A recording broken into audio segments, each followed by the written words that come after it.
مفصل الركبة هو مفصل ضعيف جدا جدا، ويمكن أن يسبب مشاكل لكل من الشباب وكبار السن. من المهم جدا الحفاظ على الوزن المناسب وفقا للطول. وفي حالة الشباب، إذا كان لديك أي إصابات، تأكد من معالجتها. إذا قمت بمعالجتها، يمكنك حل الكثير من المشاكل. إذا لم تقم بمعالجتها، ستواجه الكثير من المشاكل الأخرى في المستقبل. نرى في الكثير من الحالات في الوقت الحاضر التهاب المفاصل الجزئي في أحد الأقسام. في مفصل الركبة يوجد قسم وسطي وقسم جانبي. إذا كان هناك قسم واحد فقط متأثر، لا نقوم عادة باستبدال الركبة بالكامل. نقوم بشيء يسمى استبدال الركبة الجزئي. مع التكنولوجيا المتقدمة ومع النظام الروبوتي، يمكننا الآن إجراء استبدال الركبة الجزئي الروبوتي في يوم واحد.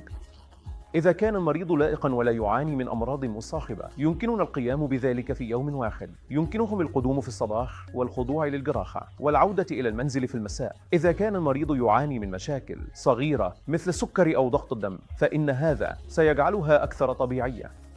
يشعرون وكأنها ركبة طبيعية أكثر. يمكنهم الجلوس، يمكنهم القرفصاء، يمكنهم القيام بوضعية البدماسانة، ويمكنهم القيام بالكثير من الحركات الطبيعية لمفصل الركبة.